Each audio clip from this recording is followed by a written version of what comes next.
he looks like he should be a coach. I mean, he's on the sideline and he's got his hair perfectly coiffed and he's got that plate chart in front of him and he's tall and handsome and good looking. And, when he goes to the podium, he seems to be in command and he seems to control. He knows what he wants to say and what he doesn't want to say, seemingly. But beyond that, there's no substance to Kliff Kingsbury.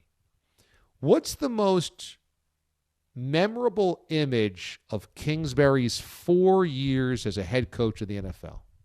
It's undeniable what it is. Sitting in front of a TV with the mountains of the Phoenix region outside his window with his feet kicked up in his luxury home. There's no doubt that's the most enduring image of Kliff Kingsbury's 4 years. And the image projects success. It's not chubby Mike McCarthy, roly-poly Mike McCarthy in a basement watching game film with other assistant coaches during the pandemic year. It is projecting control and success and style, and you connect those things with intelligence and, he's got answers. Kliff Kingsbury was hollow. He was just a shell of what people thought a coach should be.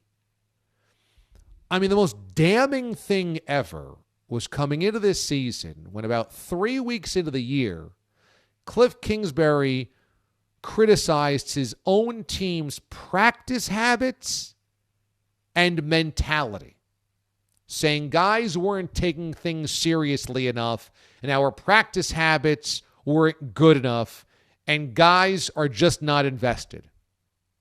Excuse me? Well, if that's not your job, whose job is it to make sure the practice habits are better? If it's not your job to make sure your guys are committed, whose job is it? Because I'd like to talk to that guy then. He was a hollow vessel of a coach, and they were awful at all of the things a coach would instill. Discipline, commitment, habit, all of those things, growth, finishing, all of the things that you would directly say, well, the coach correlates with that, they were terrible in.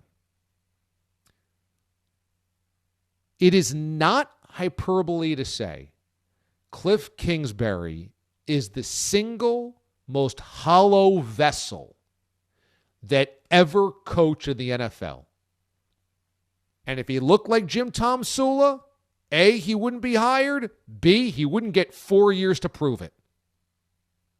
And if he looked like Jim Tom Sula, he wouldn't have had 6 years in college without a winning season in the Big 12 and then get an NFL head coaching job. In many ways, he was the greatest fraud. In many ways, he is the NFL's greatest fraud.